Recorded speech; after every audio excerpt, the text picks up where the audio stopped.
아들 면회 온 아줌마에게 아가리 닥쳐 라며 멱살 잡은 위병소병사들. 알고 보니 그 아줌마가 육군 서열 1위 사성 장군이었던 역대급 참교육 이야기입니다. 여러분들은 지금 어디에서 어떤 일을 하시면서 청취하고 계신가요? 각자 댓글로 남겨주시면 감사드리겠습니다. 영상 시청하시기 이전에 구독과 좋아요 부탁드립니다. 저희에게 큰 힘이 됩니다. 경기도 용인시. 대한민국 육군의 심장과도 같은 지상작전 사령부 GOC의 지하 벙커는 거대한 두뇌처럼 깨어 있었다. 수백 개의 모니터가 한반도의 중동부 전선을 빈틈없이 비추고 작전 장교들의 마른 목소리가 쉴 새 없이 오갔다. 북진 7기동 군단 목표 3알파 지점 돌파 확인. 화력 지원 요청. 불새 포병여단 즉각 대응 사격. 좌표 델타의 1550. 이 모든 혼돈의 정중앙 거대한 작전 지도 앞에 한 여성이 미동도 없이 서 있었다. 그녀의 전투복 어깨에는 이 나라 육군이 한 여성에게 허락한 가장 무거운 무게, 찬란하게 빛나는 4개의 별이 박혀 있었다. 대한민국 육군 대장 천지선. 지상작전 사령관. 육군 사관학교 최초의 여성 사성 장군이자 전군을 통틀어 철의 여제라 불리는 입지전적인 인물. 그녀의 존재감만으로도 벙커의 공기는 섭씨 몇 도는 낮은 듯 차가웠다. 그녀의 눈빛 하나에 군단 전체가 움직였고 그녀의 입에서 나오는 한마디는 전선의 승패를 결정지었다. 우측 방어선이 얇다. 지선의 낮고 차가운 목소리가 소음을 갈랐다. 적의 주력은 3알파가 아니다. 아군의 화력을 유도한 뒤 5브라보 고지로 우회 기동할 것이다. 제1군단 예하 기갑여단 즉시 5브라보로 기동. 전 포병 전력은 3알파가 아닌 5브라보의 예상 접근로의 화망을 구성하라. 그녀의 한마디에 모든 작전이 일사불란하게 변경되었다. 참모들은 그녀의 직관을 의심하지 않았다. 그녀의 판단은 곧 육군의 판단이었다. 잠시 후 가상훈련 상황은 정확히 그녀의 예측대로 흘러갔다. 적의 주력이 5브라보 고지에서 완벽하게 섬멸되었다. 상황 종료. 훈련 종료. 새벽 4시. 꼬박 48시간을 지휘 통제실에서 버틴 장교들이 그제야 안도의 한숨을 내쉬었다. 천지선 대장은 피곤한 기색 하나 없이 벙커를 나와 지상 사령관 집무실로 향했다. 무거운 방탄모를 벗자 단정하게 올려 묶은 머리카락이 드러났다. 그녀는 집무실 책상 한편에 놓인 낡은 사진 액자를 바라보았다. 10수년 전 서부 전선 비무장지대 작전 중 불의의 사고로 순직한 남편과 그때 겨우 6살이었던 아들의 모습. 그녀의 하나뿐인 아들 유하늘. 2달 전 하늘은 훈련소를 수료하고 경기도 파주 육군 제1군단 예하 제구보병사 단백마부대으로 자대 배치를 받았다. 입대 전 하늘은 씩씩하게 웃으며 말했었다. 어머니, 저 어머니나 고모님 댁으로 편한 데 가기 싫습니다. 그냥 대한민국 보통 남자들처럼 조용히 다녀오겠습니다. 그게 아버지께도 떳떳한 길이라 생각합니다. 지선은 아들의 그 고집이 자랑스러우면서도 한편으로는 가슴이 시렸다. 그녀는 아들의 뜻을 존중해 자신의 관할 부대이긴 하지만 어떤 연고도 없는 평범한 전방 보병 사단으로 아들이 배치되는 것을 그저 지켜볼 뿐이었다. 그때였다. 그녀의 집무실 책상 위 오직 사적인 용도로만 사용하는 단 하나의 휴대전화가 칠흑 같은 어둠 속에서 짧게 진동했다. 발신자는 내 아들이었다. 이 시간에 훈련소에서도 자대에서도 단 한 번도 규율을 어기고 전화한 적이 없던 아들이었다. 지선의 심장이 거대한 얼음덩이처럼 차갑게 내려앉았다. 그녀는 떨리는 손으로 전화를 받았다. 하늘아? 수화기 너머에서는 한동안 아무 소리도 들리지 않았다. 그저 억지로 참는 듯한 거친 숨소리와 무언가에 입이 막힌 듯한 끄끄대는 흐느낌이 섞여 들려왔다. 마. 아들의 목소리는 그녀가 알던 씩씩한 목소리가 아니었다. 그것은 절망의 끝자락에 매달려 금방이라도 끊어질 듯한 동물의 비명이었다. 하늘아, 무슨 일이야? 아들, 천천히 말해. 누가 널 괴롭히나? 철의 여제는 온데간데 없었다. 오직 아들의 비명에 심장이 찢어지는 한 명의 어머니만이 존재했다. 엄마, 나 너무 무서워. 매일 맞아요. 어제는 화장실에서 머리를, 으흑. 누가 그랬어? 지금 어디야? 그냥 다 너무 무서워요. 엄마가 누군지는 아무한테도 말 안 했는데. 근데 나 더 이상은 못 참을 것 같아. 엄마. 아들의 목소리가 절규로 바뀌었다. 엄마, 나 좀 살려줘. 나 여기서 죽을 것 같아. 살려줘. 그 한마디가 천지선의 이성을 완전히 끊어버렸다. 어디야? 지금 어디서 전화하는 거야? 불침번. 화장실. 몰래. 툭. 전화가 끊겼다. 배터리가 다 되었거나 누군가에게 발각된 것이 분명했다. 천지선은 수화기를 쥔 채 온몸을 사시나무처럼 떨었다. 아들의 마지막 목소리. 그것은 단순한 괴롭힘을 넘어선 한 인간의 영혼이 꺾여 나가는 소리였다. 그녀는 즉시 다른 번호를 눌렀다. 그녀의 하나뿐인 여동생. 현역 육군 중장.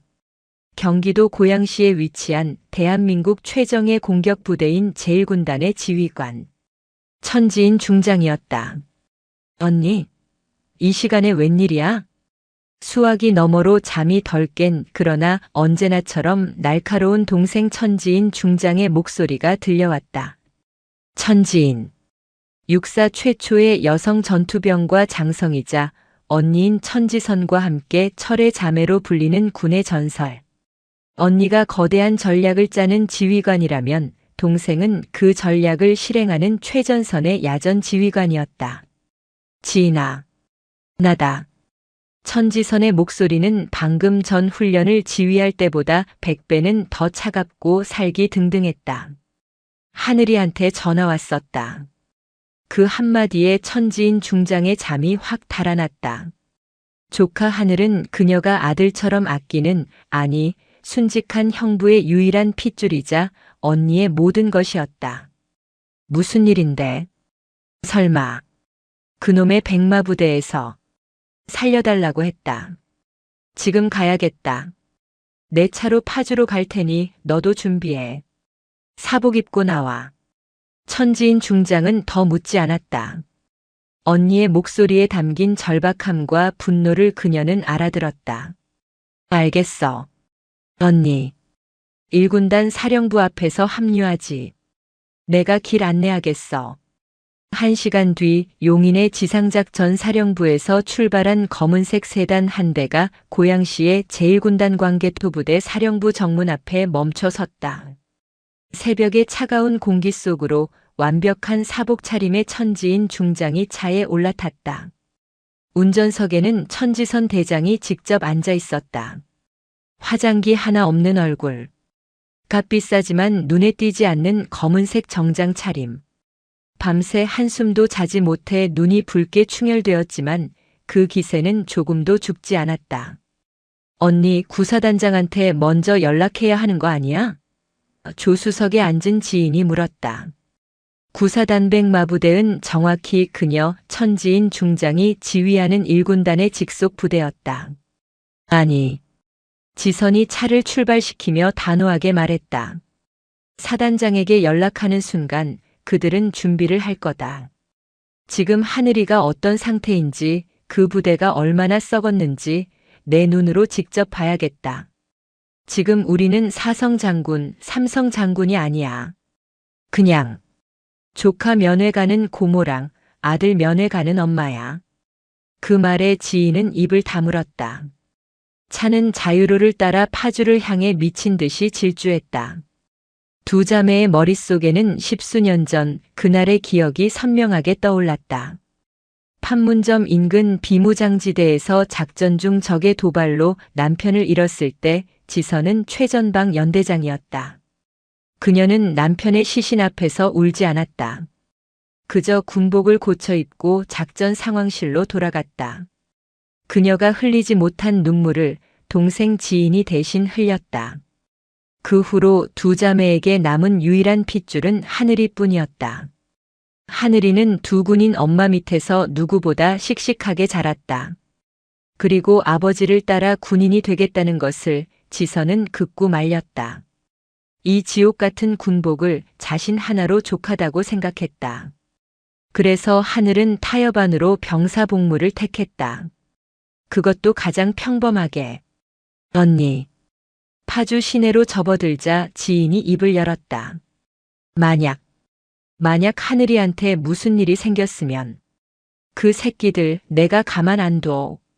그게 이철민 사단장구 사단장이든 1군단 참모장이든 그 누구든 가만두지 않을 거라면.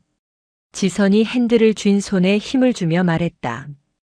뿌리까지 뽑아야지. 내 아들을 건드린 대가가 뭔지 정확하게 가르쳐줘야 해. 오전 9시. 검은색 세단이 파주 외곽에 위치한 육군 제구보병사단 예하 백마부대 신병교육대대가 아닌 더 깊숙한 곳에 위치한 모 수색대대 정문 위병소 앞에 멈춰 섰다. 하늘이 배치된 곳이었다. 평화와 통일을 향한 최선봉 백마부대. 찬란한 구호가 적힌 위병소 정문이 그날따라 지옥의 문처럼 보였다. 육군 제구보병사단 수색대대 위병소. 고급스럽지만 눈에 띄지 않는 검은색 세단이 멈춰 서자 위병소 안쪽 그늘에서 껄렁하게 서 있던 두 명의 군인이 그들을 맞았다.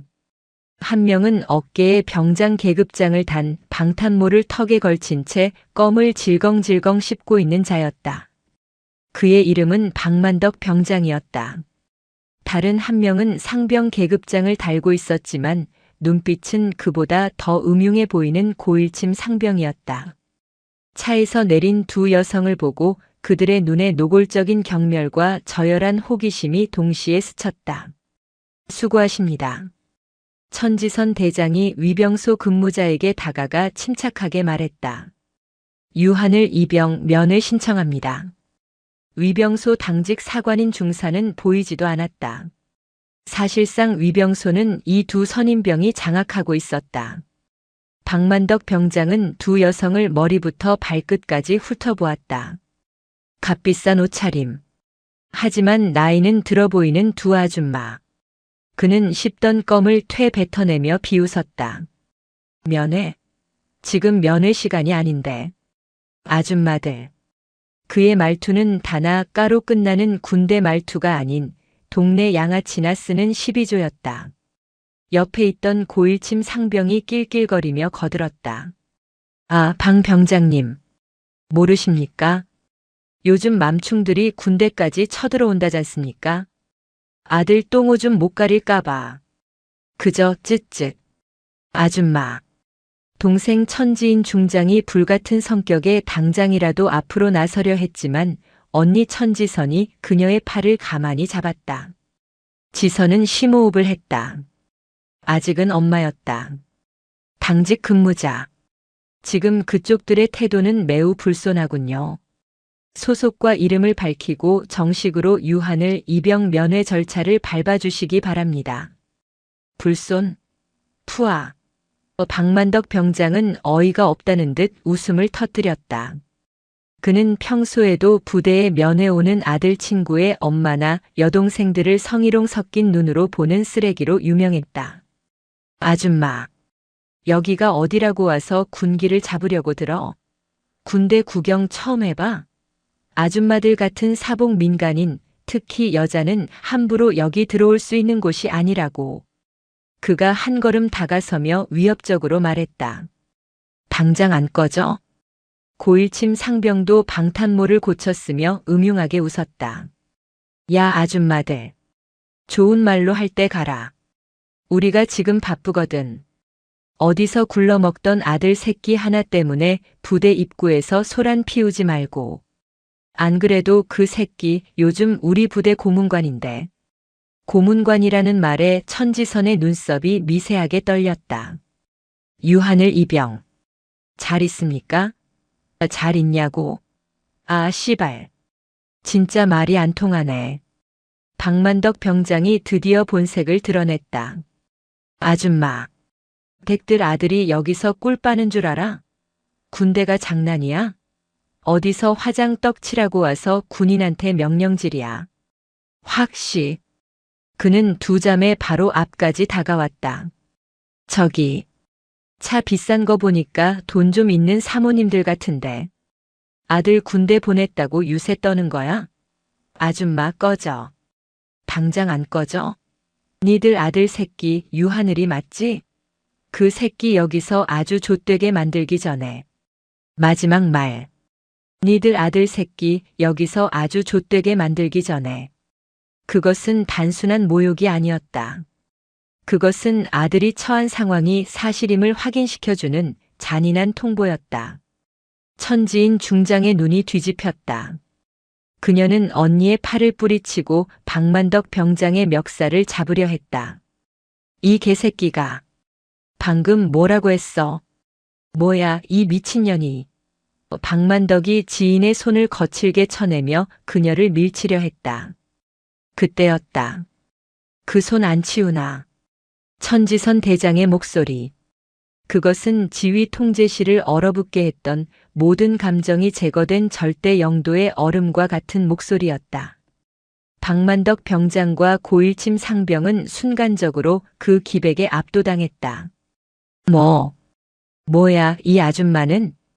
천지선 대장은 천천히 자신의 핸드백을 열었다. 너희에게 마지막 기회를 주겠다. 지금 당장 너희 대대장, 아니, 너희 사단장에게 연락해. 지상작전 사령관과 일군단장이 방문했다고. 푸하하하. 박만덕 병장이 배를 잡고 웃었다. 지랄한다 아주. 미친년들. 지상작전 사령관? 일군단장? 야, 고 상병. 녹음했냐? 이 아줌마들 정신 나갔네. 사단장님이 니들 친구야? 아가리 닥치고 꺼지라고. 박만덕은 이제 참을성도 바닥난 듯 했다. 그는 두 아줌마를 위병소 밖으로 밀어내기 위해 천지선 대장의 어깨를 거칠게 밀쳤다. 아줌마 진짜 확 밀어버리기 전에.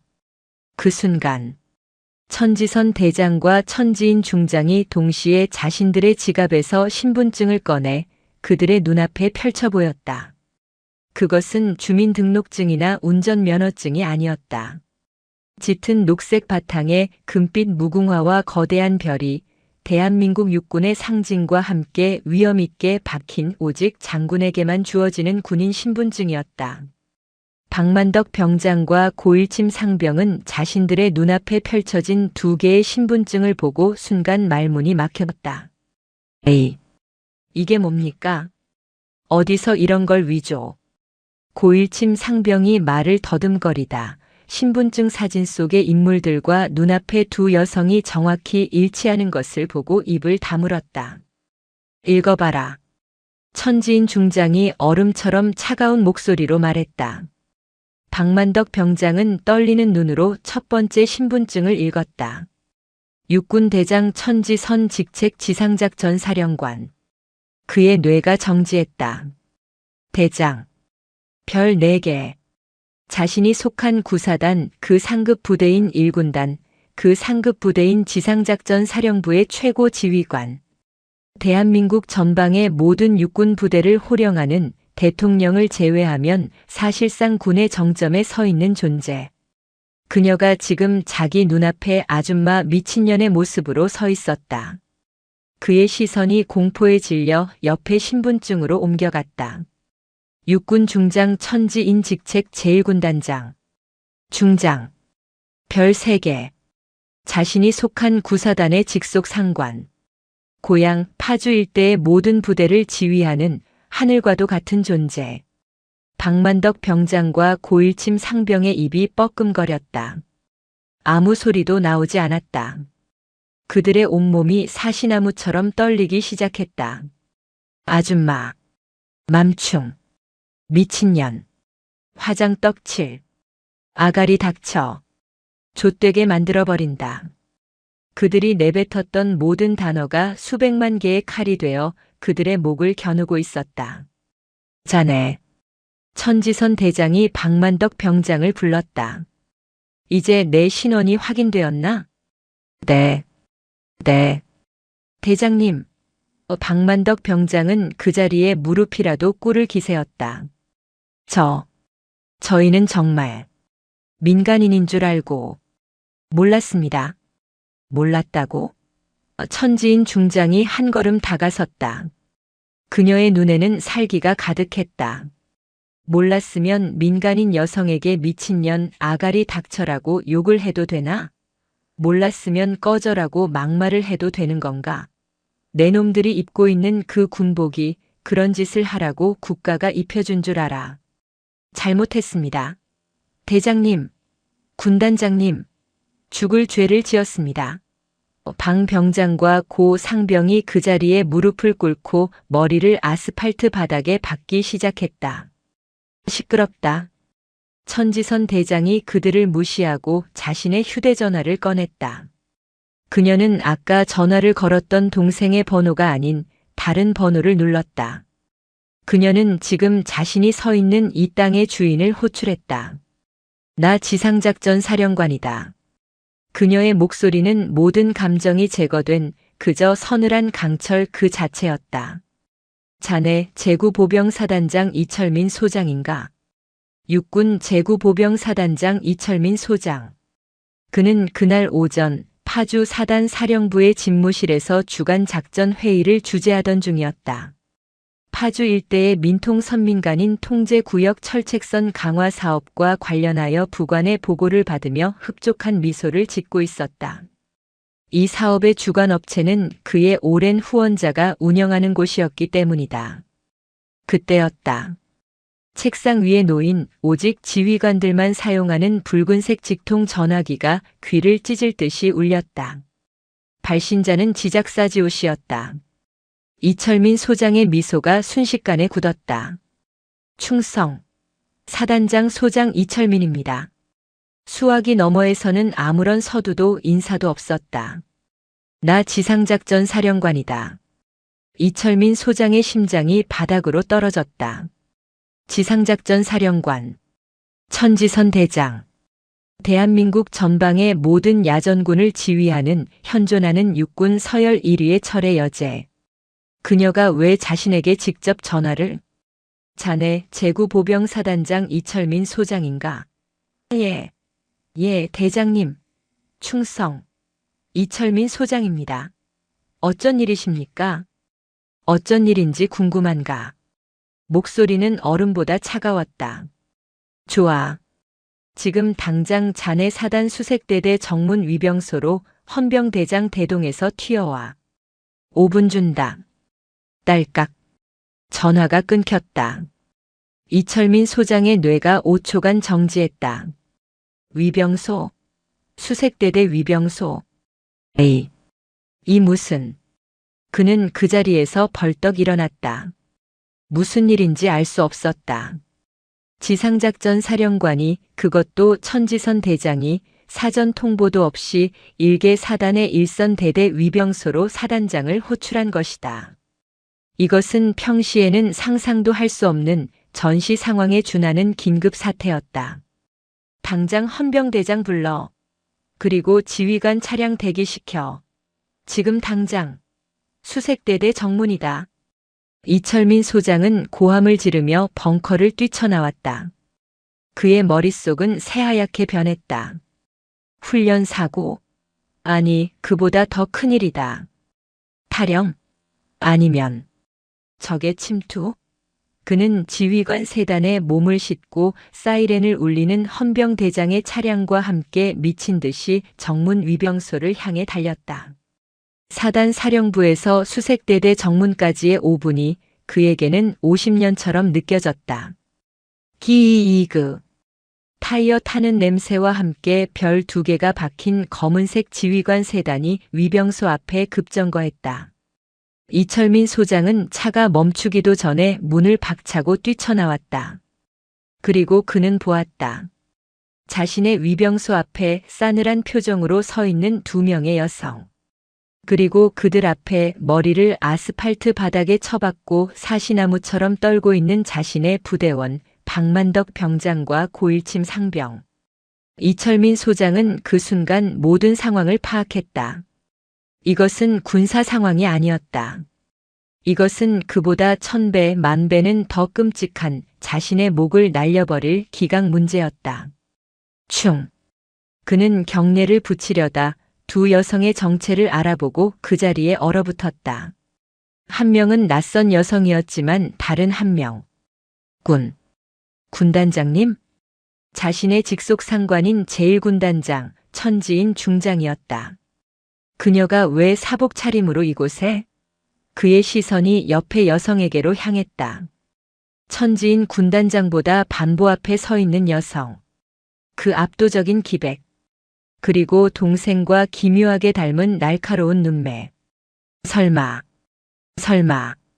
충성. 이철민 소장은 본능적으로 자신의 군 생활 중 가장 크고 절도 있는 경례를 붙였다. 대상은 천지인 중장이 아닌 그 옆의 여성이었다. 대장님께 충성. 제구보병사단장 소장 이철민. 대장님, 어쩐 일이십니까? 이렇게 누추한 곳까지. 천지선 대장은 그의 경례를 받는 둥 마는 둥 하며 그를 불렀다. 이철민 소장. 예. 대장님, 자네 부대 교육 이런 식으로 시키나? 예. 자네 부대 병사가 민간인을 상대로 아줌마 미친년이라 부르고 아가리 닥치라고 욕설을 하며 아들 새끼 좆되게 만들겠다고 협박을 하는데 이게 자네 구사단 백마부대의 기강인가? 이철민 소장의 얼굴에서 모든 핏기가 사라졌다. 그는 방금 자신의 귀를 의심했다. 자신의 부하가 누구에게? 설마. 그의 시선이 박만덕 병장에게로 향했다. 그 눈에는 분노를 넘어선 사리가 담겨 있었다. 네, 이놈. 박만덕 병장은 그제야 자신이 무슨 짓을 저질렀는지 깨닫고 그 자리에서 오줌이라도 지릴 듯이 울부짖었다. 사단장님. 저는 민간인인 줄 알고. 닥쳐. 이철민 소장의 고함에 위병소 주변의 나무들이 울리는 듯 했다. 민간인이면 욕을 해도 돼? 민간인이면 미친년 소리를 들어도 되냐 말이다. 이 버러지 같은 놈아. 그는 헌병대장을 돌아보았다. 헌병대장은 뭐하나? 당장 저 2놈 직위 해제하고 감찰실로 압송해. 오늘부로 군복 벗을 각오해라, 이 새끼들아. 헌병들이 달려들어 2 병사의 양팔을 꺾었다. 잘못했습니다. 사단장님, 대장님, 군단장님, 제발. 그들의 비명은 처참했지만 2 여장군의 표정은 변함이 없었다. 이철민 소장은 거친 숨을 몰아쉬며 다시 천지선 대장에게로 돌아섰다. 대장님, 정말 면목이 없습니다. 제가 부하 교육을 잘못 시켰습니다. 죽을 죄를 지었습니다. 현역 투스타 사단장이 사성 대장 앞에서 머리를 조아렸다. 됐네. 천지선 대장이 그의 사과를 잘랐다. 내가 오늘 여기 온 건 자네 부하들 군기 잡으러 온 게 아니야. 그녀의 목소리가 미세하게, 아주 미세하게 떨렸다. 내 아들. 예. 유하늘 이병. 자네 부대 수색대대 소속이더군. 면회하러 왔다네. 이철민 소장의 머릿속이 2번째로 폭발했다. 유하늘 이병. 그 이름은 낯설었다. 그런데 천지선 대장의 아들이 자신의 부대에? 그것도 이병으로? 네. 대장님. 그게 무슨... 그런데 내 아들이... 천지선의 목소리가 다시 얼음장처럼 차가워졌다. 오늘 새벽 내게 전화를 걸었네. 살려달라고. 매일 맞아서 여기서 죽을 것 같다고. 이철민 소장의 눈앞이 하얘졌다. 끝났다. 자신의 군 생활은 오늘로 끝났다. 지상작전 사령관의 아들이 자신의 부대에서 가혹행위를 당했다. 그는 이 상황을 어떻게 수습해야 할지 몰라 허둥댔다. 당장 유한을 이병을. 아니 수색 대대장. 대대장 어딨어? 됐네. 천지선 대장이 그를 막아섰다. 자네가 가면 내 아들이 제대로 말을 할 수 있겠나. 자네는 여기 있어. 그녀가 동생 천지인 중장을 바라보았다. 지인아. 예, 언니. 자네 부대 아닌가. 천지인 중장이 이철민 소장을 쏘아붙였다. 그녀는 자신의 직속 부하인 이철민 소장에게 단 한마디도 하지 않고 있었다. 그녀의 분노는 언니보다 더 뜨거웠다. 이철민 소장.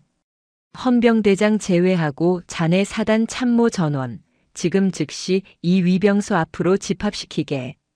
그리고 자네는 대장님과 함께 여기서 대기해. 내가. 천지인 중장이 전투복 상의를 벗어던질 듯한 기세로 말했다. 내가 직접 가서 내 조카 데려오겠네. 제구사단 수색대대 막사는 그야말로 아비규환에 빠졌다. 사단장이 위병소로 튀어갔다는 소식만으로도 뒤집어질 판에 이번에는 직속 상관인 1군단장 천지인 중장이 직접 헌병대를 이끌고 막사로 쳐들어왔다. 유한을 이병 어딨어? 수색 대대장 박태만 중령은 이 모든 상황을 파악하지 못한 채 자다 깬 얼굴로 달려나와 천지인 중장 앞에 경례를 붙였다. 충성. 군단장님. 어쩐 일이십니까? 네 이놈. 천지인 중장의 고함이 막사 전체를 울렸다. 내 놈은 내 부대 병사가 지금 어디 있는지도 모르나. 유한을 이병 당장 데려와. 유한을 이병 말입니까? 박태만 중령은 당황했다. 유한을. 이름은 들어본 것 같았다. 얼마 전 전이 본 신병. 하지만 그뿐이었다.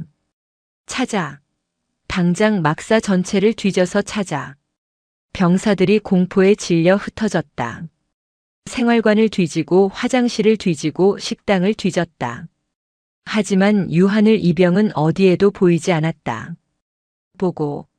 생활관에 없습니다. 보고. 화장실에도 없습니다.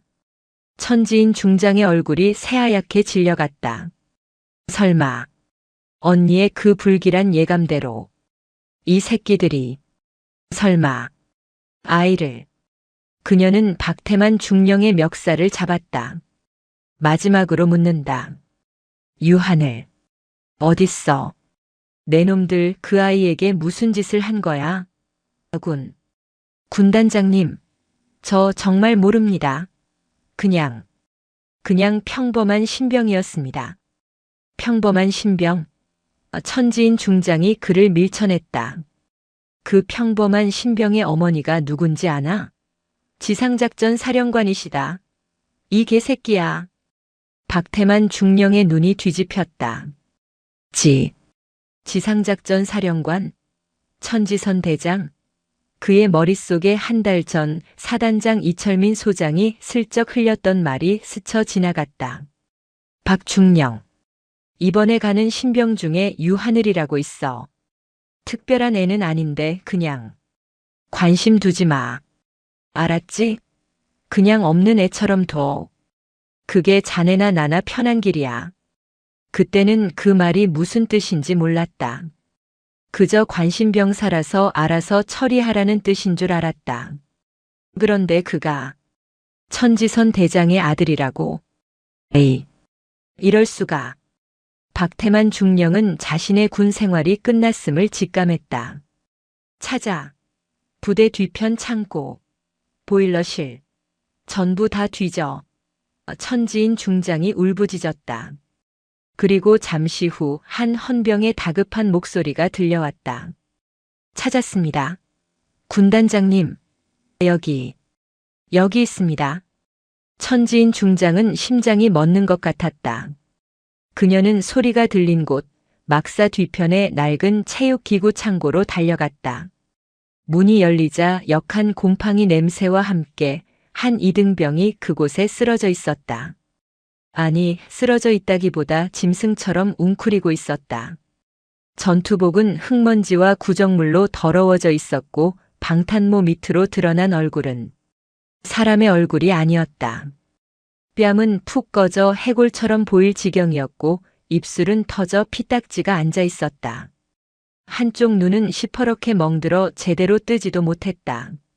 그는 누군가 들어오자 발작하듯 몸을 떨며 중얼거렸다. 잘못했습니다. 잘못했습니다. 제발, 제발 때리지 마세요. 흑, 엄마, 엄마. 천지인 중장은 그 자리에 주저앉았다. 불과 2달 전 훈련소 수료식에서 고모, 저 멋지죠? 라며 씩씩하게 경례를 붙이던 조카의 모습은 온데간데 없었다. 아, 하늘아. 그녀가 다가가려 하자 하늘은 그녀를 알아보지 못하고 공포에 질려 소리쳤다. 오지 마. 오지 마. 잘못했어요. 황 병장님. 잘못했어요. 하늘아. 고모야. 나야. 지인 고모. 그제야 하늘은 천천히 고개를 들었다. 초점 없는 눈이 천지인을 바라보았다. 그는 자신의 이모가 왜 이곳에 있는지 이해하지 못했다. 모. 그래. 나야. 괜찮아. 이제 괜찮아. 천지인 중장이 달려가 조카의 깡마른 몸을 끌어안았다. 그녀의 어깨가 걷잡을 수 없이 떨렸다. 군인이 된 이후 단 한 번도 남 앞에서 울어본 적 없던 그녀의 눈에서 뜨거운 눈물이 쏟아졌다. 누가 이랬어? 어떤 개새끼가 내 조카를 이 꼴로 만들었어? 그녀는 하늘을 거의 부축하다시피 데리고 위병소로 향했다. 모든 사단 참모들과 사단장 이철민이 도열해 있는 위병소. 그리고 그들 앞에 차가운 강철처럼 서 있는 천지선 대장. 저 멀리서 동생이 누군가를 부축해 오는 것을 보자마자 천지선 대장은 온몸에 피가 역류하는 것을 느꼈다. 동생이 데려온 그것은 자신의 아들이 아니었다. 그녀는 아들에게 달려가려던 것을 간신히 참았다. 그녀는 엄마이기 이전에 이 모든 상황을 수습해야 할 지상작전 사령관이었다. 하늘은 어머니를 보자마자 그 자리에 주저앉아 울음을 터뜨렸다. 엄마. 그는 자신의 어머니에게 이 세상에서 가장 약하고 가장 비참한 모습을 보였다는 수치심에 몸을 떨었다. 엄마. 나는 엄마가 누군지. 말 안 했어. 정말이야. 알아. 천지선이 아들에게 다가가 떨리는 손으로 아들의 터진 입술을 닦아주었다. 알아, 아들. 괜찮아. 이제 다 괜찮아. 엄마가 왔어. 그 순간 천지선 대장의 눈이 천천히 이철민 소장을 향했다. 그녀의 눈은 이제 분노를 넘어선 차가운 경멸과 사리로 가득 차 있었다. 이철민 소장. 예. 대장님. 저 아이가 내 아들일세. 그녀의 목소리는 조용했지만 그 어떤 고함보다 무서웠다.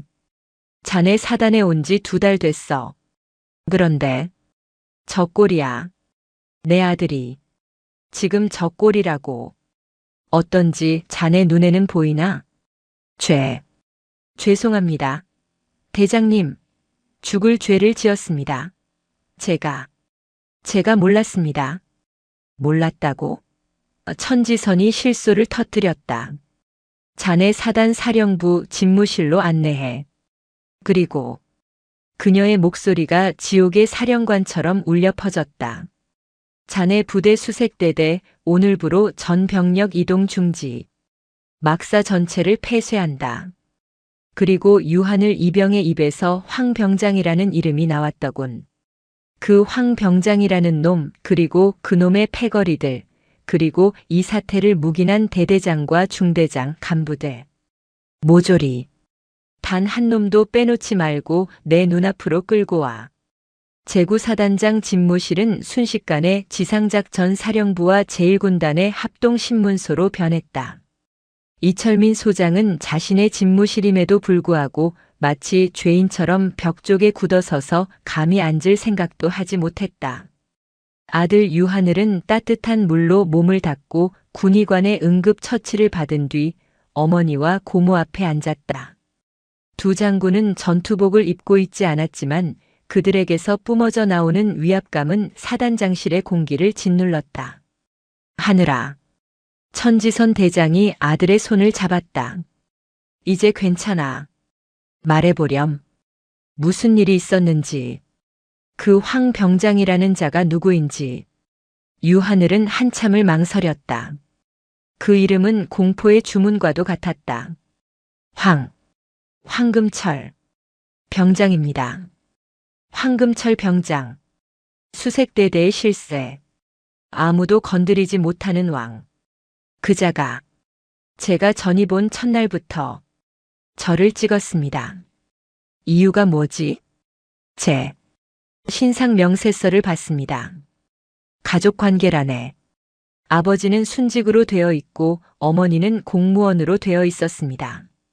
그랬다.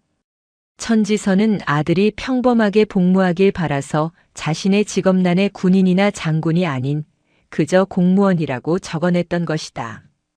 황 병장은 그걸 보고 제가 백없는 고아 새끼라고 했습니다. 하늘의 목소리가 다시 떨렸다. 엄마도 그냥 구청이나 다니는 힘없는 공무원이라고. 그래서 매일 밤 잠자리에 들기 전 생활관 청소 도구함으로 끌고 갔습니다. 거기서 상습적으로 하늘은 말을 잇지 못했다. 젖은 수건으로 얼굴을 덮고 물을 부었습니다. 숨이 막혀서 물고문. 천지선 대장과 천지인 중장의 눈에 핏발이 섰다. 이것은 단순한 가혹행위가 아니었다. 적군에게도 해선 안 될 전쟁 범죄였다. 왜 신고하지 않았어? 고모인 천지인 중장이 울부짖었다. 황 병장이 제가 신고하면 엄마 사진 인터넷에 이상하게 합성해서 뿌려버리겠다고. 우리 엄마 그렇게 떳떳한 여자면 왜 맨날 군대에 처박혀 있겠냐고. 그래서 무서웠어요. 그 순간 집무실 문이 열리고 1군단 헌병대장이 황금철 병장을 끌고 들어왔다. 황금철 병장은 처음에는 뻔뻔했다. 그는 자신이 왜 끌려왔는지 모르겠다는 듯 오히려 당당했다. 아씨, 뭡니까? 사람 쉬는데. 무슨 일입니까? 그는 집무실 안에 사복 차림의 두 여성과 벽에 붙어 있는 자기 사단장을 보고도 상황 파악을 하지 못했다. 내 놈이 황금철인가? 천지인 중장이 그에게 다가갔다. 그런데요. 누구신데? 아줌마가 왜 여겠어? 아, 저 새끼. 유하늘. 저 고문관 새끼가 꼰지른 거야? 야, 너 뒤질라고. 황금철이 하늘에게 달려들려는 순간이었다. 짝. 천지인 중장의 손바닥이 황금철의 뺨을 후려 갈겼다. 막사 전체가 울릴 정도의 파열음이었다. 이게만도 못한 새끼가 감히 누구 앞에서. 아, 씨발. 뭐야? 내가 뭔데 날 때려. 황금철이 눈을 부라리며 악을 썼다. 그때 천지선 대장이 조용히 입을 열었다. 황금철 병장. 나는 내가 구청 다니는 힘없는 공무원이라고 불렀던 유하늘 이병의 어머니다. 뭐? 웃기네. 그 고문관 새끼 엄마가. 사단장실은 어떻게 들어왔어? 이 아줌마 당장 안 꺼져? 이철민 소장은 저 미친놈을 당장 총살하고 싶었다. 황 병장. 너 이놈. 처분이 됐네, 이 소장. 천지선 대장이 그의 말을 막았다. 그녀는 천천히 자신의 지갑에서 신분증을 꺼내 황금철의 눈앞에 던졌다. 육군 대장 천지선. 황금철은 자신의 눈을 의심했다. 대장. 별. 4개. 그의 시선이 옆의 여자에게로 향했다. 천지인 중장 역시 신분증을 던졌다. 육군 중장 천지인. 황금철의 뇌가 정지했다. 지상작전 사령관과 일군단장. 그가 고문관, 빽없는 고아 새끼라고 부르며 매일 밤 물고문을 자행했던 이등병의 어머니와 고모가 대한민국 육군 서열 1위와 일군단장이었다. 잘못. 그의 다리가 풀리며 그 자리에 주저앉았다. 헌병대장. 천지선 대장이 차갑게 명령했다. 저자의 관물대를 수색해. 유한을 이병에 물건이 있는지 확인해. 잠시 후 헌병대장이 황금철의 관물대에서 나온 물건들을 들고 왔다. 그 안에는 유하늘의 지갑에서 빼돌린 하늘과 엄마가 사복 차림으로 찍은 낡은 사진 한 장이 들어있었다. 황금철은 그 사진을 이용해 하늘을 협박했던 것이다. 모든 증거가 명백해졌다. 황금철 병장은 즉각 구속 수사한다. 동조한 선임병들 그리고 이 모든 것을 묵인한 수색대대 중대장과 대대장. 천지선 대장이 이철민 소장을 돌아보았다. 이철민 소장. 자네는? 네. 대장님. 저는. 이철민 소장이 무릎을 꿇었다. 저는. 정말 몰랐습니다. 저놈이. 몰랐다고? 천지선 대장의 눈이 가늘어졌다. 한 달 전, 자네가 수색 대대장 박중령에게 유한을 이병을 관심 두지 마라 없는 애처럼 두라고 말했다고 하던데. 사실인가? 방금 전 헌병대에서 확보한 겁에 질린 박태만 중령의 진술이었다. 이철민 소장의 심장이 멎었다. 그것은 오해? 천지선 대장이 그에게 한 걸음 다가갔다. 자네 황금철 병장의 아버지가 누군지 알고 있었나? 파주에서 민통선 철책 공사를 도맡아 하고 있는 황금건설의 황만배 회장. 자네의 오랜 후원자 말일세. 이철민 소장의 얼굴이 시체처럼 하얗게 변했다. 이것은 단순한 병영 부조리 사건이 아니었다. 이것은 사단장과 지역 군납업체 간의 검은 유착이었고 사단장은 그 업체의 아들 황금철이 부대에서 왕처럼 군림하도록 비호했으며 그 과정에서 가장 힘없어 보이는 공무원의 아들 유하늘을 제물로 삼도록 방조한 거대한 부패 스캔들의 시작이었다. 천지선 대장은 아들의 고통에서 이 거대한 부패의 뿌리를 직감했다.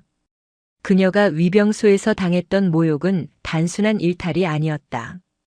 사단장부터 썩어 있었기에 그 밑에 병사들까지 민간인을 아줌마와 미친년으로 볼 수 있었던 것이다. 이철민. 천지선 대장의 목소리가 사단장실을 얼어붙게 만들었다. 내 놈이 내 아들을 건드렸어. 그리고 그녀가 자신의 동생 천지인 중장을 바라보았다. 내 조카를 건드린 대가가 뭔지 지금부터 뼈저리게 느끼게 해주지. 제구보병 사단 장백마부대 집무실의 공기는 유리 조각처럼 날카로웠다. 이철민 소장은 자신의 이마에서 등줄기를 타고 흐르는 식은땀을 감히 닦아낼 생각조차 하지 못했다. 그의 눈앞에는 대한민국 육군 서열 1위인 지상작전 사령관 천지선 대장이 앉아 있었다. 그리고 그 곁에는 자신의 직속 상관이자 피해자의 고모인 일군단장, 천지인 중장이 불타는 눈으로 서 있었다. 모든 시선은 바닥에 무릎 꿇고 있는 황금철 병장과 그 이름의 근원인 황금건설 황만배 회장이라는 단어에 쏠려 있었다. 이철민 소장. 천지선 대장의 목소리는 여전히 조용했지만 그 안에 담긴 냉기는 이철민의 뼛속까지 스며들었다. 자네는 자네 사단 예하 1개 병사가 민간 군납업체 회장의 아들이라는 사실을 그리고 그 아비가 자네가 발주한 민통선 철책 공사를 수주한 업체 대표라는 사실을 정말 몰랐다고 말할 셈인가? 이것은 질문이 아니었다. 확신에 찬 최후 통첩이었다. 이철민 소장은 필사적으로 머리를 굴렸다. 몰랐다고 하기엔 이미 유한을 이병을 없는 애처럼 두라고 지시한 수색 대대장 박태만 중령의 진술이 발목을 잡았다. 알았다고 하는 순간 그는 직권남용과 부정청탁방지법 위반의 공범이 된다. 그의 침묵이 곧 자백이었다. 네. 대장님, 그것은 이철민이 필사적으로 변명을 쥐어짰다. 황금철 병장이 워낙 문제병사라. 그 아비인 황만배 회장이 부대 근처에 살면서 가끔 면담을 요청해왔던 것은 사실입니다. 하지만 그것은 부대 관리를 위한 면담? 이번에는 천지인 중장이 나섰다. 그녀는 책상 위에 있던 황금철의 관물대에서 나온 사진, 하늘과 지선이 찍은 낡은 사진을 집어 이철민의 얼굴 앞에 던졌다. 이게 면담으로 보이나? 내 놈이 그 버러지 같은 노망금철의 뒷배를 봐주는 동안 내 조카는, 내 언니의 아들은 청소 도구함에 갇혀 물고문을 당했다. 내 놈이 없는 애처럼 두라고 지시했기 때문에 그 개새끼 박태만가 묵인했고 그 미친 놈 황금철이 날뛴 거다. 이 모든 게 저 철책 공사 하나 때문이었나. 천지인 중장의 절규 섞인 고함에 황금철 병장이 오줌을 지리며 파르르 떨었다. 군단장님, 살려주십시오. 닥쳐 이 버러지야. 천지인 중장이 소리쳤다. 지인아. 천지선 대장이 동생을 제지했다. 그녀의 눈은 이철민 소장을 떠나지 않았다. 이철민 소장. 자네는 두 가지 죄를 지었네. 첫째, 자네는 지휘관으로서 부하 병사의 인권을 보호하지 못하고 특정 병사의 가혹행위를 사주 방조하여 한 병사의 영혼을 파괴했다. 둘째, 천 대장이 자리에서 일어났다. 그녀는 집무실 창가로 걸어가 저 멀리 보이는 파주의 민통선 철책선을 바라보았다. 자네는 그 철책에 손을 댔어. 황금건설. 내가 그 이름 똑똑히 기억해두지. 이철민은 이것이 단순한 병영 부조리 사건으로 끝나지 않을 것임을 깨달았다. 천지선 대장의 분노는 아들 유하늘을 넘어 자신이 손댄 판도라의 상자로 향하고 있었다. 안 된다. 그것만큼은 철책 공사는 그의 군 생활 전체를 건 도박이었다. 이철민은 마지막 동아줄을 잡는 심정으로 엄마의 감성에 호소하기로 했다. 그는 그 자리에서 천지선 대장 앞에 군인으로서의 자존심을 버리고 그대로 엎드려 머리를 박았다. 대장님, 죽을 죄를 지었습니다. 제가 잠시 눈이 멀었습니다. 하지만 하늘 이병. 아니, 아드님의 일은 정말. 저놈 황금철이 저렇게까지 하는 줄은 몰랐습니다. 대장님, 제발 군복만은 벗기지 말아 주십시오. 대장님의 아드님은 제가 제 아들처럼 평생 그 입 닥치지 못해. 천지선 대장의 목소리가 드디어 폭발했다. 집무실의 유리창이 그녀의 분노로 울렸다.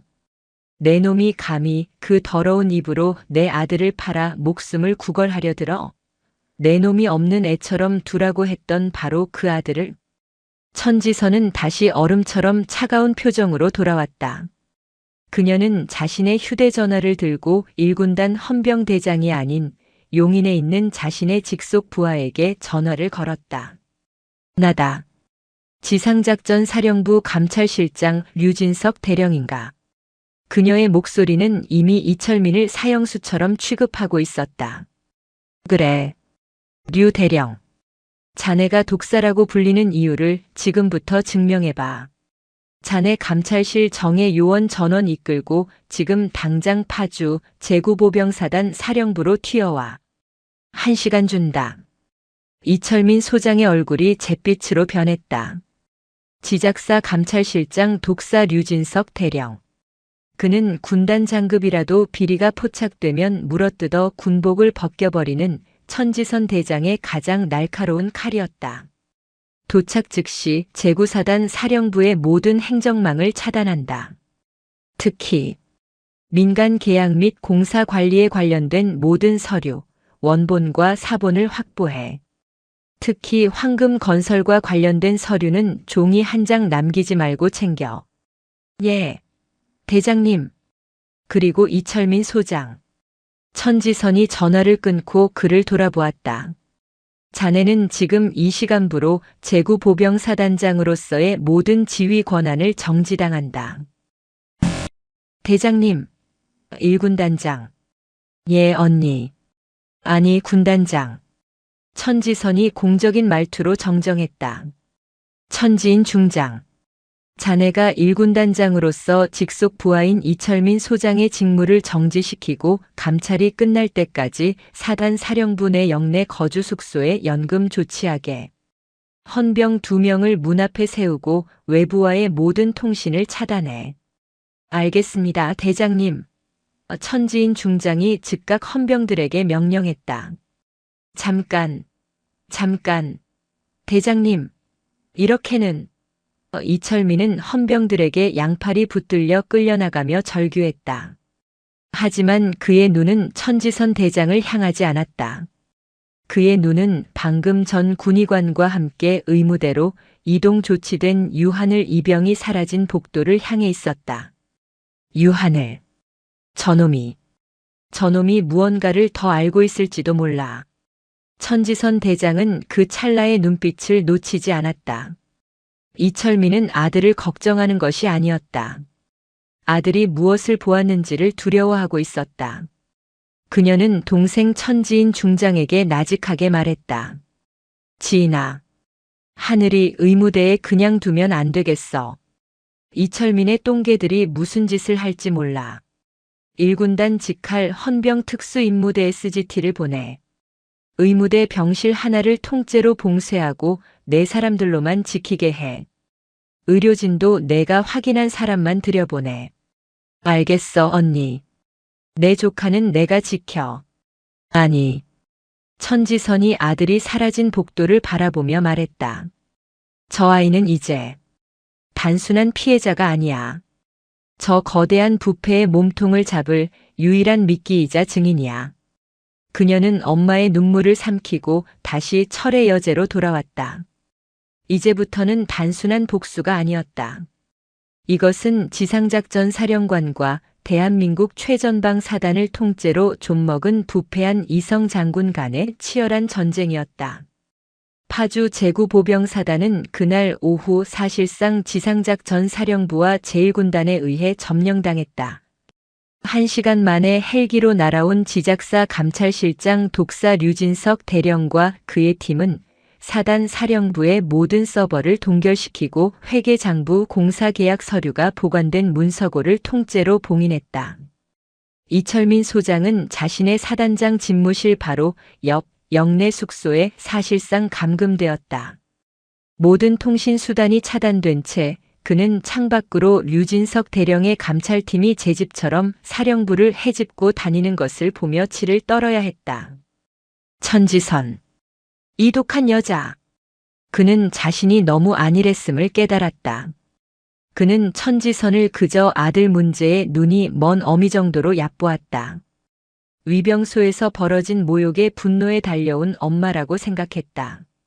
그래서 황금철 병장이라는 꼬리를 잘라주고 박태만 대대장을 희생양으로 삼으면 아들의 안전을 보장받은 엄마는 만족하고 돌아갈 것이라 계산했다. 하지만 그녀는 엄마의 분노를 가진 철의 여제였다. 그녀는 아들의 피 묻은 전투복에서 자신이 숨기려 했던 거대한 군납 비리의 냄새를 맡아버린 것이다.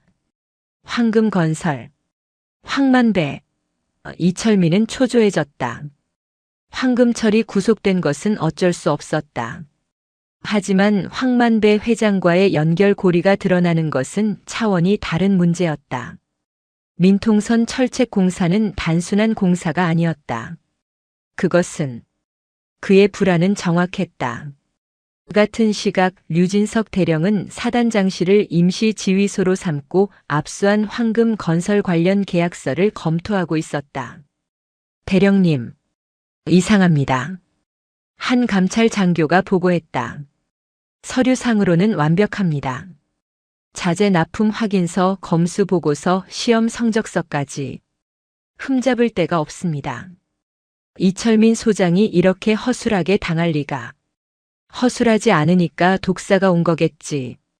류진석 대령은 서류 뭉치를 뒤적였다. 서류가 완벽하다는 건 서류가 가짜라는 뜻이다.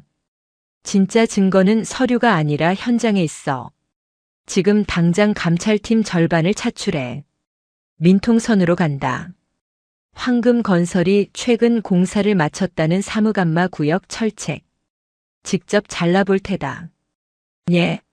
철책을 자른단 말입김까? 그래.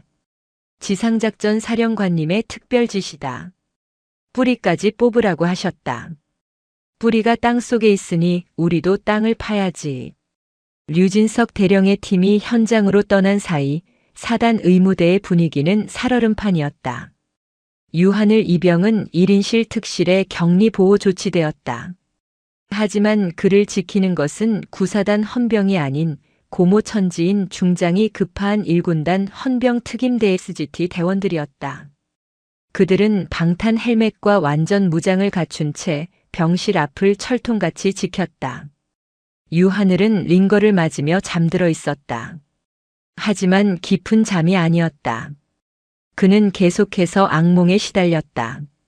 청소 도구함의 퀴퀴한 곰팡이 냄새, 젖은 수건이 얼굴을 덮는 질식할 것 같은 감각, 그리고 내 엄마 힘없는 공무원년이지. 라며 낄낄대는 황금철의 목소리. 하늘이 발작하듯 몸을 떨며 깨어났다. 괜찮아, 하늘아.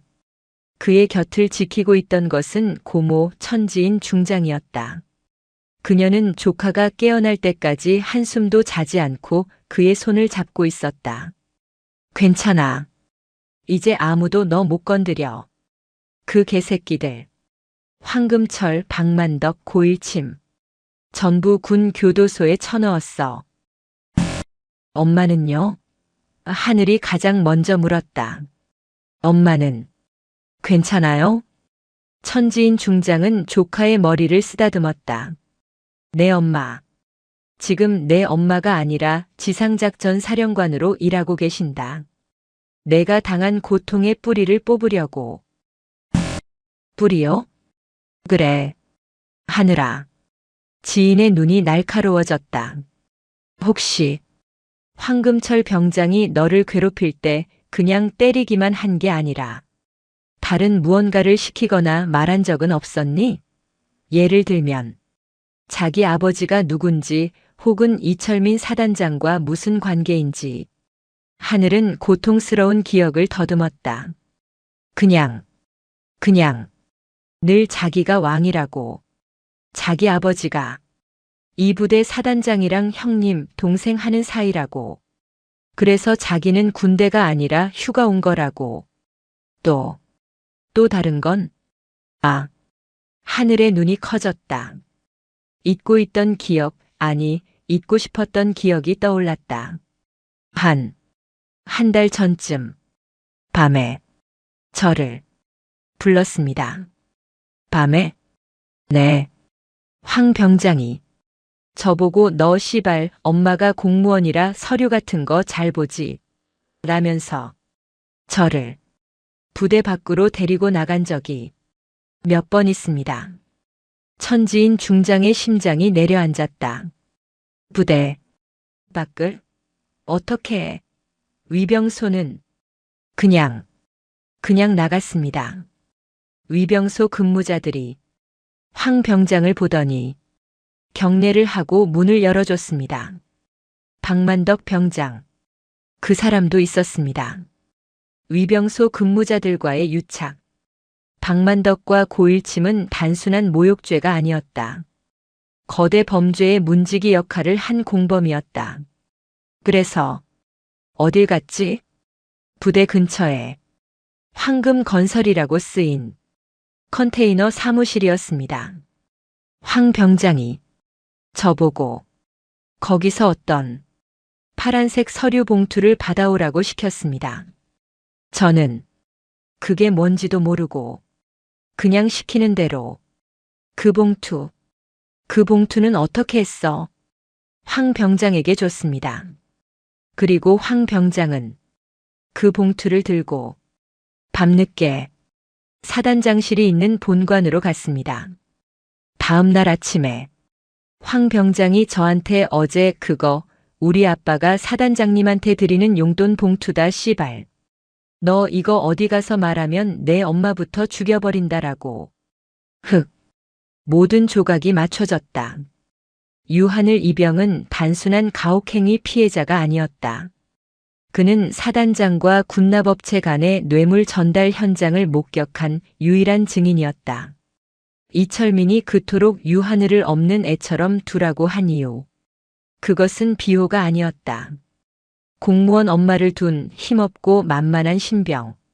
아무도 찾지 않을 그늘 속의 존재. 그를 황금철의 노예이자 뇌물 운반책으로 삼아 자신들의 범죄의 가장 완벽한 알리바이로 이용하려 했던 것이다. 만약 유하늘이 중간에 문제를 일으키면 황금철이 그를 관심병사로 몰아 묵살하면 그만이었다. 하지만 그들은 건드려서는 안 될 존재를 건드렸다. 천지인 중장은 즉시 언니 천지선 대장에게 연락했다. 언니, 찾았어. 이철민을 단번에 보낼 수 있는 결정적인 증거를. 하늘이가 다 기억해냈어. 같은 시각 민통선 사무감마 구역. 류진석 대령이 절단기로 잘라낸 철책의 단면을 보고 있었다. 이런 개새끼들. 그의 입에서 욕설이 터져나왔다. 겉은 강철로 도금했지만 속이 비었어. 아니, 텅 빈 것도 아니야. 값싼 저질 합금으로 채워 넣었어. 시험 성적서. 전부 위조였어. 이런 철책이라면 북한군 특작부대가 아니라 동네 고물상 절단기로도 3분이면 뚫리겠군. 그는 즉시 천지선 대장에게 보고했다. 대장님, 찾았습니다. 이것은 단순한 군납 비리가 아닙니다. 이것은 명백한 이적 행위입니다. 천지선 대장은 2개의 보고를 동시에 받았다. 아들의 증언 뇌물 전달과 류 대령의 증거 이적 행위. 그녀는 연금 상태인 이철민 소장의 숙소로 직접 걸어갔다. 문을 지키던 헌병들이 격려했다. 문이 열렸다. 천 대장님, 어쩐 일로? 이철민이 당황하며 일어섰다. 이철민. 천지선이 숙소 테이블 위에 류 대령이 방금 전송한 텅 빈 철책 단면 사진을 던졌다. 이게 뭔가? 이철민의 눈이 지진이라도 난 듯 흔들렸다. 자네는 돈 몇 푼에 내 놈의 아들 같은 병사들이 목숨 걸고 지키는 이 전선을 팔아넘겼더군. 오해입니다. 대장님, 저건 황만배 그놈이. 황만배. 천지선이 차갑게 웃었다. 그래.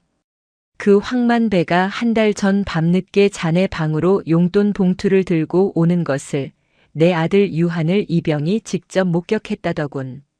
뇌물을 운반한 것이 바로 내 아들이었어. 이철민 소장은 그 자리에 주저앉았다. 모든 것이 끝났다. 이제 연극은 끝났네, 이 소장. 천지선이 문 밖의 헌병들에게 명령했다. 저자를 당장 육군 교도소 미결수용실로 압송해. 이제부터 그는 이성 장군, 이철민 소장이 아니다. 그는 대한민국 국가 안보를 적에게 팔아넘긴 간첩에 준하는 중범죄자다. 이철민은 마지막 발악을 했다. 아니야. 나 혼자 한 게 아니야. 윗선이. 그 윗선이 누군지도 이제부터 내가 불게 될 거다. 천지선은 차갑게 돌아섰다. 그녀의 눈은 이미 이철민의 윗선을 향하고 있었다. 이철민 전 소장의 체포는 대한민국 육군을 뿌리째 뒤흔들었다. 그것은 단순한 이성 장군의 비리 적발이 아니었다. 현역 지상작전 사령관이 자신의 아들을 미끼로 삼아 최전방 사단의 거대한 부패 카르텔을 일망타진한 한편의 거대한 첩보전이었다. 이철민은 육군 교도소 독방에서 자신이 백없는 공무원 아들로 치부했던 유한을 입영의 결정적인 증언과 독사 류진석 대령이 확보한 텅 빈 철책이라는 명백한 물증 앞에서 처참히 무너졌다. 그의 가장 큰 패착은 천지선이라는 여성을 아들 문제에 눈이 먼 어미로만 얕잡아 본 것이었다. 그는 어미의 절박한 분노가 철의 여왕의 냉철한 전략과 만났을 때 그것이 얼마나 치명적인 무기가 되는지 알지 못했다. 육군 고등군사법원은 이 사건을 국가 안보를 위협한 반역 행위로 규정했다. 이철민은 군복을 벗는 것은 물론 종신형에 가까운 중형을 선고받았다. 그가 불어버린 윗선 역시 안전하지 못했다. 이철민의 비리를 눈감아주고 떡고물을 받아 챙겼던 육군 본부의 일부 고위 장성들까지 모조리 옷을 벗었다. 대한민국 육군은 피를 토하는 자정작용을 거쳐야 했다. 황금건설의 황만배 회장은 뇌물 공여 및 군사시설 손괴 혐의로 구속되었다. 그의 아들 악마 같았던 황금철 병장은 아버지의 몰락과 함께 모든 것을 잃었다. 그는 자신이 저지른 엽기적인 가혹 행위물 고문과 뇌물 운반 방조 혐의까지 더해져 감히 전역을 꿈꿀 수도 없는 긴 형량을 선고받았다. 그리고 이 모든 사건의 시작점이었던 위병소. 아줌마 미친년 아가리 닥쳐를 외치며 권력을 만끽했던 박만덕 병장과 고일침 상병. 그들은 그들이 멸시했던 아줌마가 대한민국 육군 서열 1위였음을 깨달았다. 그들의 오만함과 뿌리 깊은 여성 혐오는 단순한 징계가 아닌 상관 모욕 및 거대 범죄 방조뇌물 운반 묵인 혐의로 이어져 불명예 전역은 물론 군 교도소에서 황금철 병장과 재회하는 끔찍한 결말을 맞이했다. 무적 태풍부대 제28사단이 아닌 용맹한 백마부대 제구보병사단은 그야말로 태풍이 휩쓸고 지나갔다. 부패의 상징이었던 이철민이 사라진 자리에 1군단장 천지인 중장이 직접 고른 강직한 새 사단장이 부임했다. 가장 먼저 교체된 것은 황금건설이 날림으로 지은 텅 빈 철책이었다. 지상작전 사령부의 감독하에 대한민국에서 가장 튼튼한 새 철책이 민통선을 다시 지켰다. 그리고 위병소의 근무수칙 제1항은 이렇게 바뀌었다. 모든 방문객은 그들의 성별이나 복장에 관계없이 대한민국 국민으로서 최대의 예우를 받는다. 특히 군인의 어머니는 그분이 누구이든 지상작전 사령관에 준하는 예우를 받는다. 시간은 흘러 유한을 이병은 1군단 사령부 직할 부대로 전출되었다. 고모의 따뜻한 보살핌과 어머니의 든든한 지원 속에서 그는 끔찍했던 트라우마를 천천히 극복해 나갔다. 멍 자국과 공포가 사라진 그의 얼굴에는 아버지와 어머니를 닮은 깊은 눈빛이 자리 잡기 시작했다. 그는 더 이상 공무원 엄마를 둔 힘없는 이병이 아니었다. 그는 스스로 거대한 비리를 파헤친 철의 여왕의 자랑스러운 아들이었다. 몇 달 뒤 어느 화창한 가을 주말. 경기도 용인 지상작전 사령부의 광활한 연병장. 그곳에는 휴가를 나온 유한을 일병과 군복이 아닌 편안한 사복 차림의 엄마 천지선 그리고 고모 천지인이 함께 서 있었다. 엄마. 하늘이 씩씩하게 경례를 붙였다. 충성. 일병 유한을. 휴가 복귀. 아니 휴가 신고합니다. 천지선 대장은 아니 엄마 천지선은 가만히 아들의 경례를 받았다. 그녀의 눈시울이 붉어졌다. 수고했다. 아들. 그녀는 아들을 와락 끌어안았다. 미안했다. 엄마가 너무 늦게 알아서. 미안했다 아들. 아니에요 엄마. 하늘이 어머니의 등을 토닥였다. 엄마는 제 엄마여서 고마워요. 그리고 이젠 제가 엄마를 그리고 고모를 지킬게요. 천지인 중장이 훌쩍 커버린 조카의 머리를 거칠게 헝클었다. 이놈 자식, 다 컸네. 이제 밥 먹으러 가자. 세상에서 제일 맛있는 밥으로. 내 엄마가 며칠 전부터 장봐놨다. 세 사람은 웃으며 사령관 관사를 향해 걸어갔다. 천지선은 아들의 늠름한 어깨를 바라보았다. 1년 전 그녀는 아들의 절규를 듣고 엄마로서 그 부대를 찾아갔다. 그리고 그곳에서 벌어진 모욕의 군단장 실제로는 지작사령관으로서 분노했다. 이철민은 그녀를 아들밖에 모르는 어미로 얕보았고 그것이 그의 패착이었다. 그는 어미의 절박한 분노가 철의 여왕의 냉철한 칼날과 만났을 때 그것이 얼마나 무섭고 강력한 힘을 발휘하는지 감히 상상조차 하지 못했던 것이다. 천지선은 다시 전방을 바라보았다. 그녀가 지켜야 할 것은 비단 자신의 아들만이 아니었다. 유하늘과 같은 수많은 아들들이 청춘을 바치고 있는 이 거대한 조국이었다. 그녀가 흘렸던 눈물은 아들을 위한 뜨거운 엄마의 눈물이었고 동시에 썩어버린 군을 향한 차가운 철의 여왕의 눈물이었다. 강철은 그렇게 2번 울었다. 그리고 더욱 단단해졌다. 시간은 흐른다. 고통의 기억을 무디게 할 만큼 느리게, 그리고 상처가 아물 만큼 빠르게. 파주 백마부대를 피로 물들였던 그 끔찍한 사건이 있은 후 1년 하고도 6달이 흘렀다. 계절이 6번 바뀌는 동안 대한민국 육군은 거대한 홍역을 치렀다. 이철민과 황만배, 그리고 그들의 윗선으로 지목된 육군 본부의 부패한 장성들이 줄줄이 군복을 벗고 법의 심판을 받았다. 철의 여제 천지선 대장이 아들의 피 묻은 전투복에서 시작해 군의 가장 깊은 환부를 도려낸 이 사건은 육군 역사에 지워지지 않을 교훈으로 남았다. 그리고 그 모든 폭풍의 중심에 있었던 유한을. 그는 더 이상 파주 구사단에 있지 않았다. 사건 직후 그는 고모인 천지인 중장이 지휘하는 고양시의 제1군단 사령부 직할대대로 전출되었다. 그곳은 대한민국에서 가장 안전한 군대였다. 그 누구도 1군단장의 조카이자 지상작전 사령관의 아들인 그를 감히 건드리지 못했다. 하지만 진정한 변화는 외부의 시선이 아닌 유하늘의 내면에서 일어났다. 그는 더 이상 청소도구함의 어둠을 두려워하지 않았다. 그는 트라우마를 핑계로 숨지 않았다. 지옥의 밑바닥을 기었던 기억은 그를 무너뜨리는 대신 강철처럼 단련시켰다. 그는 어머니와 고모가 어떤 존재인지, 그들이 지키고자 하는 군대가 어떤 곳이어야 하는지를 뼈저리게 깨달았다. 어느덧 시간은 흘러 그의 저녁일이 되었다. 유하늘 병장. 어깨에는 단단히 각이 잡힌 병장 계급장이 붙어 있었고 한때 해골처럼 깡말랐던 몸은 규칙적인 훈련으로 다져져 아버지의 젊은 시절을 떠올리게 했다. 초점 없던 눈은 어머니를 닮아 차갑고도 깊은 총기를 띠고 있었다.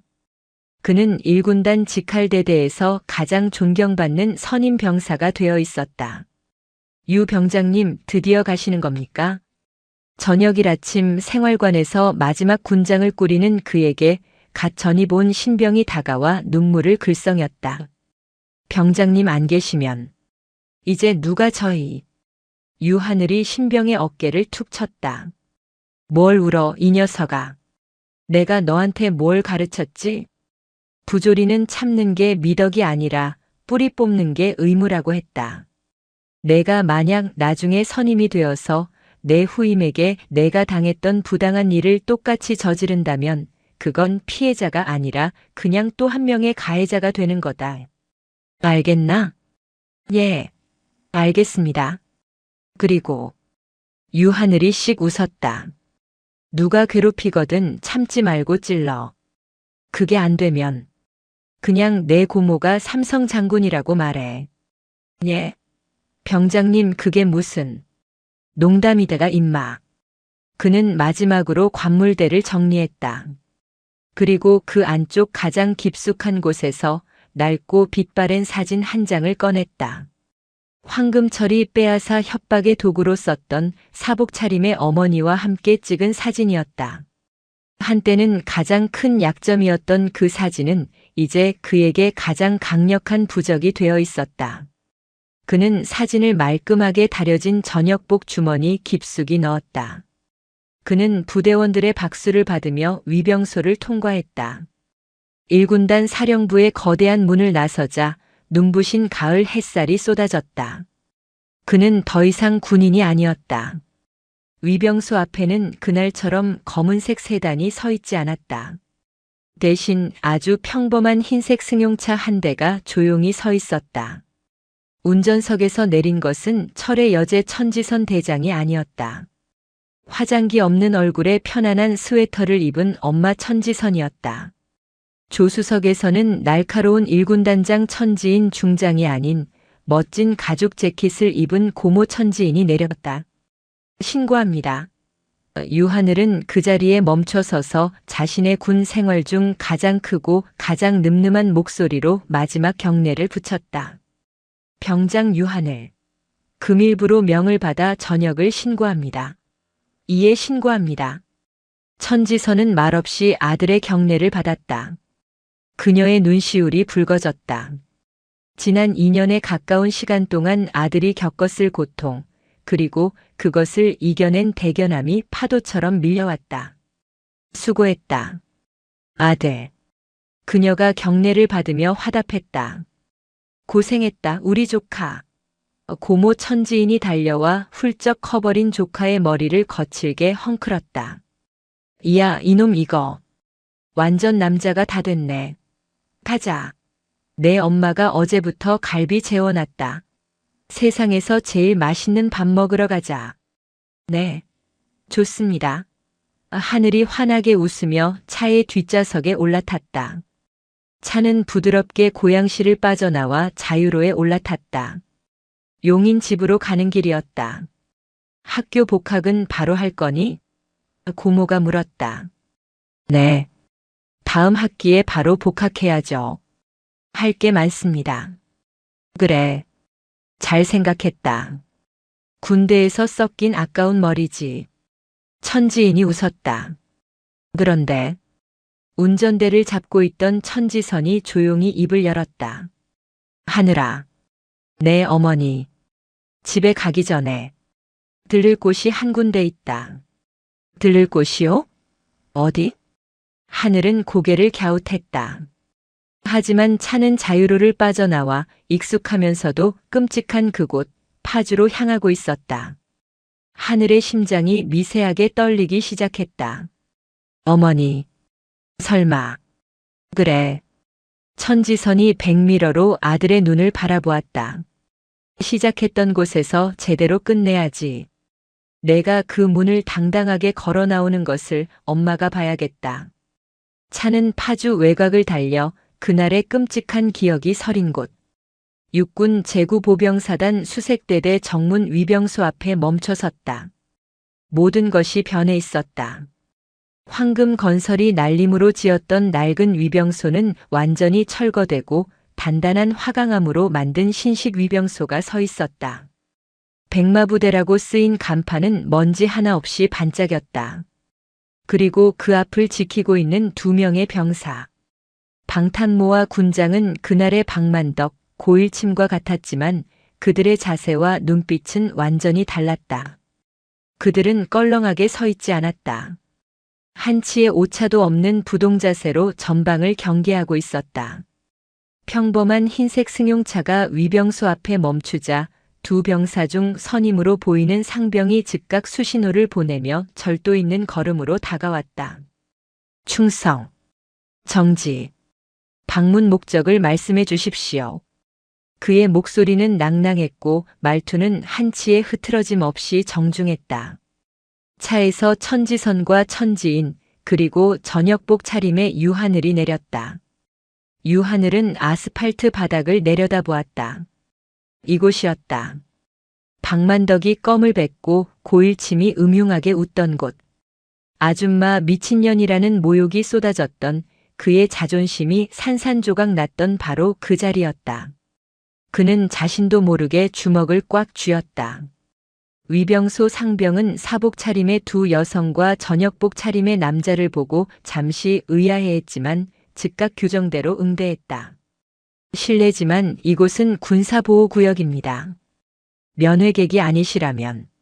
아, 저녁자시군요. 수고하셨습니다. 그런데 두 분은 그때였다. 위병소 안쪽에서 당직 사관인 듯한 중사가 이쪽을 유심히 지켜보다가 무언가를 깨달은 듯 얼굴이 새하얗게 질렸다. 그는 신고 있던 슬리퍼가 벗겨지는 줄도 모르고 뛰쳐나왔다. 차, 차렷, 전방에.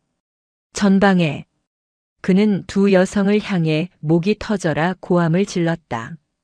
충성, 네. 대장님께 충성, 군단장님, 어쩐 일이십니까? 두 명의 위병소 근무 병사들의 뇌가 정지했다.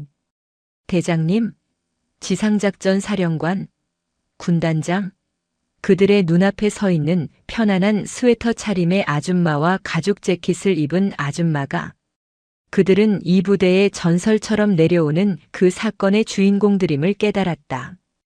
위병소 근무수칙 제1항. 모든 어머니는 지상작전 사령관에 준하여 예우한다의 그 지상작전 사령관이 지금 자기들 눈앞에 서 있었다. 충성. 두 병사는 반사적으로 자신의 군 생활 중 가장 완벽한 경례를 붙였다. 그들의 등줄기에 식은땀이 흘렀다. 천지선 대장이 부드럽게 손을 들어 그들의 경례를 받았다. 됐다. 쉬어. 자네들 근무 태도가 아주 훌륭하군. 우린 면회 온 것이 아니네. 그냥 전역하는 아들하고 잠시 들렀어. 그녀가 유하늘을 돌아보았다. 하늘아. 유하늘은 천천히 공포에 질려 떨고 있는 두 후배 병사에게로 걸어갔다. 그는 그날의 박만덕과 고일침에게 하고 싶었던 말을 이 새로운 병사들에게 대신 전했다. 수고 많습니다. 그가 두 병사의 어깨를 가볍게 두드렸다.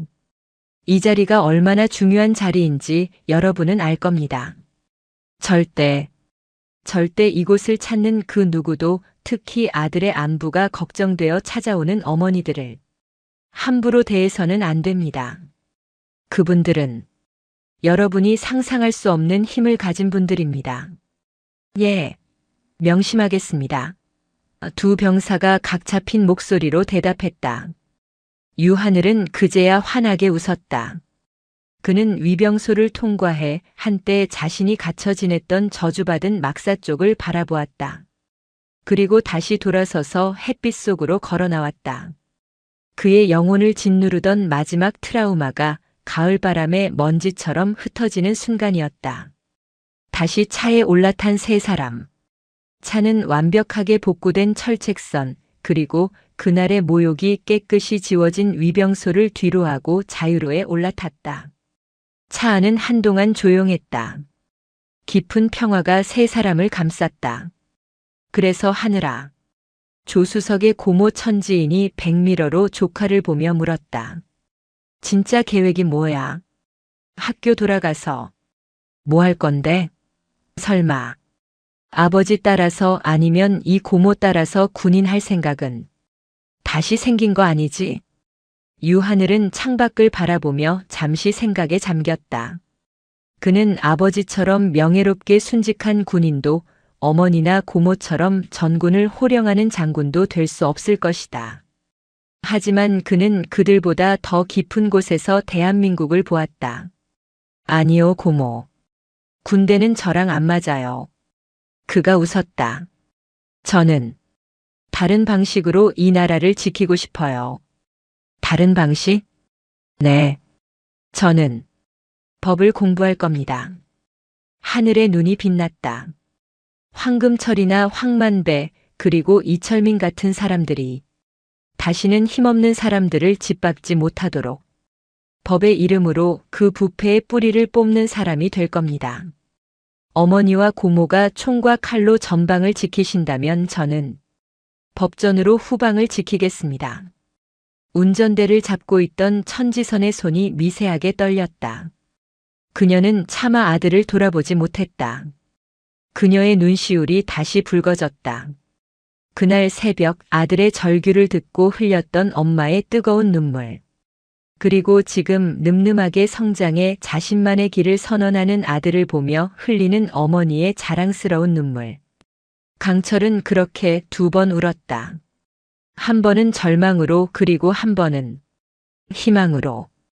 잘 생각했다 아들. 천지선이 애써 목소리를 가다듬고 말했다.